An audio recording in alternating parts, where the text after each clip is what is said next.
Hello, नमस्कार। स्वागत है आप सभी का आपके अपने यूट्यूब चैनल टारगेट विद के में। आज की इस क्लास में हम डिस्कस करेंगे हरियाणा सामान्य अध्ययन पार्ट 2 के बारे में, जिसमें वर्ष 2015 से 2019 के मध्य विभिन्न परीक्षाएं जो HSSC व HPS से संबंधित हैं उनमें आए हुए मोस्ट इम्पोर्टेंट क्वेश्चन, हरियाणा सामान्य अध्ययन इतिहास से संबंधित जो क्वेश्चन आए हुए थे उनके ऊपर डिस्कस करेंगे। इससे पहले हमने इससे संबंधित पार्ट 1 यानी वीडियो डाल दिया है, तो उसमें हमने लगभग 20-22 क्वेश्चनों के बारे में बातचीत की है। हम आज उससे आगे के क्वेश्चन है वो सीरीज शुरू करेंगे और इसके बाद भी लगातार इससे संबंधित जो सभी क्वेश्चन हैं वो भी चर्चा करेंगे। तो आइए शुरू करते हैं। आज की वीडियो का पहला जो क्वेश्चन है वो वैष्णव जन तो गांधी जी का प्रिय भक्ति गीत जो उन्होंने अपनी सार्वजनिक प्रार्थना सभाओं की दिनचर्या में अपनाया था, किसके द्वारा लिखा गया है? तो ये जो गीत है वैष्णव जन तो, ये एक तो गांधी जी को प्रिय था और ये किसके द्वारा लिखा गया है, ये बात पूछी गई है। इसमें जो सही ऑप्शन है वो ऑप्शन डी बताया गया है, यानी नरसिंह मेहता के द्वारा ये लिखा गया है। चलिए अगला क्वेश्चन देखते हैं। किसने कहा हरियाणा शब्द आर्यन से उपजा है? यानी हरियाणा शब्द की उत्पत्ति वो आर्यन से हुई है, ये किसने कहा है? तो doctor H R Gupta option A इसका सही है वो हो जाएगा। और इसके बारे में जो अन्य जानकारी है वो भी आपको यहाँ मिलेगी। हरियाणा का प्रादेशिक नाम ब्रह्मवर्त था। 9वीं सदी में प्रदेश की हरियाली के कारण इसे हरियाल कहा जाने लगा। यानी हरियाणा हरी भरी धरती, हरियाली के लिए, खेती के लिए प्रसिद्ध है और दूध दही के खाने के लिए प्रसिद्ध है, इसलिए इसको हरियाल कहा जाने लगा। 10वीं शताब्दी में महाभारत पुराण के रचयिता, यानी महापुराण ग्रंथ है उसके रचयिता का नाम पुष्पदंत है। तो ये बात भी आपको लिए इंपॉर्टेंट है। महापुराण के रचयिता कौन सा है? पुष्पदंत। उन्होंने इस प्रदेश के लिए यानी हरियाणा के लिए हरियाणऊ शब्द का प्रयोग किया है और 1327 में तोमर अभिलेख में हरियाणा शब्द का उल्लेख हुआ है। हरियाणा शब्द की व्युत्पत्ति हरियाणकम शब्द से हुई है, जिसमें हरि का अर्थ लिया गया घोड़ा और यानम का अर्थ लिया गया सवारी, यानी घोड़ों की सवारी। महाभारत काल में कुरु के नाम पर कुरुक्षेत्र कहा जाने लगा, यानी राजा जो कुरु थे उनके नाम पर हरियाणा प्रदेश का नामकरण कुरुक्षेत्र कहा गया इसको। और 6वीं शताब्दी में कुरुक्षेत्र को श्रीकंठ जनपद भी कहा जाने लगा था। यानी अलग अलग शासन काल के समय, अलग अलग राजाओं के समय, अलग अलग स्थितियों के हिसाब से इसका नामकरण बदलता गया परिस्थितियों के हिसाब से, और आज इसको हरियाणा कहा जाता है।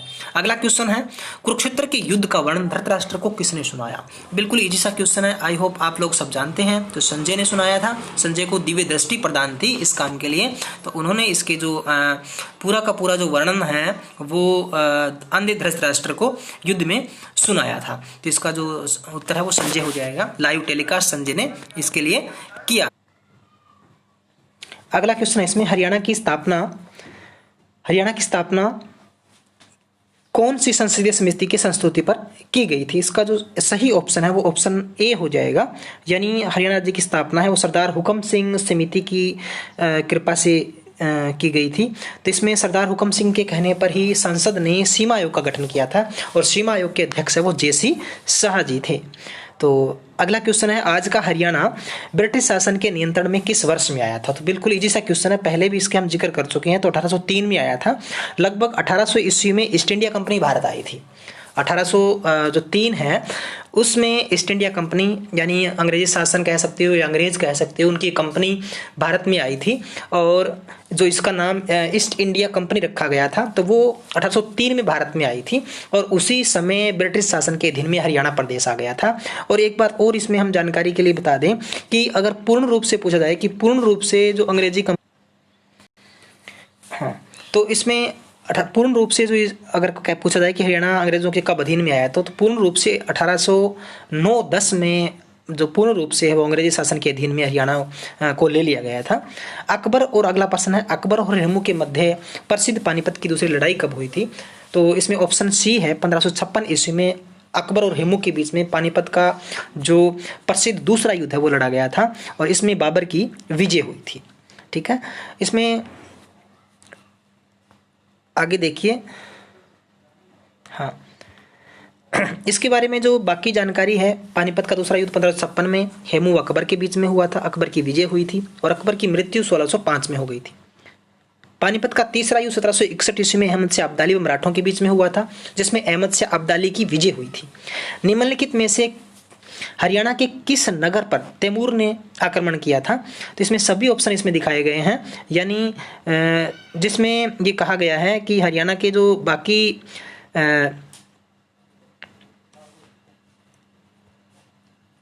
चीज़ें हैं, जैसे इसमें सभी ऑप्शन है, यानी हिसार भी है, फतेहाबाद भी है, सिरसा भी है। और इसमें मुख्य रूप से जो सिरसा है, मैं आपको फिर से बता दूं, इसे मुख्य रूप से सिरसा और हिसार का नाम रहेगा, क्योंकि जो फतेहाबाद है वो प्राचीन समय में हिसार का ही एक पार्ट था, यानी हिसार में ही शामिल था। तो ये इसमें जानकारी दी गई। हिसार गजनवियों के पुत्र मंसूद ने हंसी पर आक्रमण किया था 1037 ईस्वी में। 1151 में विग्रहराज फोर्थ का हंसी पर कब्जा हुआ था। मेवाती और बलबन के बीच युद्ध हुआ था।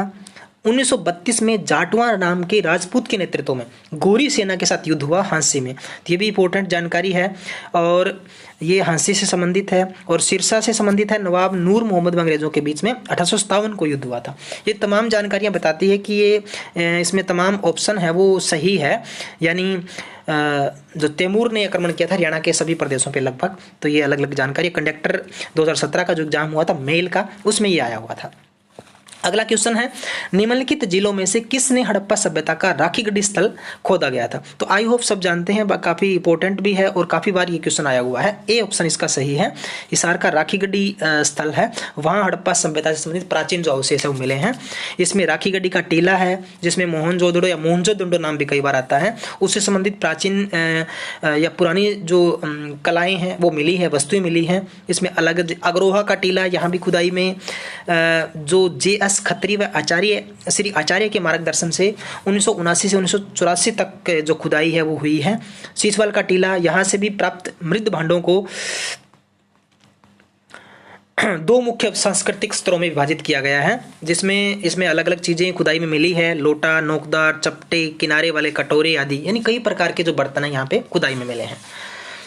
अगला क्वेश्चन है, 1761 में पानीपत का तीसरा युद्ध किसने जीता था? तो ये भी क्वेश्चन पहले आ चुका है। ये मराठों और अहमद शाह अब्दाली के बीच में हुआ था, जिसमें जो जीत है वो अहमद शाह अब्दाली की हुई थी, मराठे हार गए थे। तो इसके बारे में जो अन्य जानकारी है वो हमने पहले ही पढ़ ली है। पानीपत के बाकी युद्धों के बारे में इब्राहिम लोदी, अकबर, बाबर की विजय हुई थी। ठीक है, अकबर और हेमू के बीच में युद्ध हुआ, जिसमें अकबर की विजय हुई और अकबर की मृत्यु 1605 में हुई थी। तो सारे ही युद्ध, ये पानीपत की युद्ध इंपॉर्टेंट है। अगला क्वेश्चन है, हरियाणा में अलावर्दी खान का मकबरा किस जिले में स्थित है? ये इंपॉर्टेंट क्वेश्चन है, इसमें हम बाकी जानकारियां भी हम प्राप्त करेंगे। तो इसका सही ऑप्शन हो जाएगा ऑप्शन बी। हरियाणा में अलावर्दी खान का जो मकबरा है वो गुरुग्राम में स्थित है। और इससे संबंधित जो बाकी जानकारियां वो देखते हैं। एक तो इसमें है फतेहाबाद में संत मीरा शाह की मजार है। यहाँ एक पत्थर पर बादशाह हुमायूं का अभिलेख भी है, यानी फतेहाबाद में संत मीरा शाह का जो मजार है और पत्थर पर बादशाह हुमायूं के जो अभिलेख है वो उत्कीर्ण है, यानी खोदे गए हैं। इसमें आगे की जानकारी में बताया गया है कि करनाल में 5 पीरों की मजार है, और मधुबन ये भी करनाल में ही है। मधुबन में पक्का पुल के पास 5 पीरों की मजार है, यानी कहाँ पे है? पक्का पुल के पास 5 पीरों की मजार है। कहाँ है? करनाल में। मधुबन भी नाम ऑप्शन में मिल सकता है आपको। यहाँ हजरत अली, इलाही बख्श, बहादुर खां दुर्सनी, मोहम्मद अली और संवर सिंह बोरी और केसरमल बोरी की 5 मजार एक साथ बनी हुई है। तो ये तमाम जानकारी इंपॉर्टेंट है। अगला है एक क्वेश्चन, इसमें इसी से संबंधित है। हिसार में शेख जुनूद की मजार है और यह मजार नागौरी गेट के दक्षिण में स्थित है। ठीक है, तो ये आज के लिए कहाँ पे है? हिसार में शेख जुनूद की मजार है और नागौरी गेट, ये जो एक प्रकार से जानकारी है, नागौरी गेट, ये नागौरी गेट के दक्षिण में स्थित है ये चीज़। ठीक है, तो ये आपके लिए आज की सीरीज के जो क्वेश्चन थे, इंपॉर्टेंट क्वेश्चन थे। इसी तरीके से हम नेक्स्ट सीरीज फिर लेकर के हाजिर होंगे। अगर आपको वीडियो पसंद आया हो, आपके लिए यूजफुल रहा हो, आपको अच्छा लगा हो, तो प्लीज़ हमारे चैनल को लाइक, शेयर व सब्सक्राइब जरूर करें। पार्ट 3 लेकर के जल्दी आपके सामने हाजिर होते हैं। तब तक के लिए आपको नमस्कार।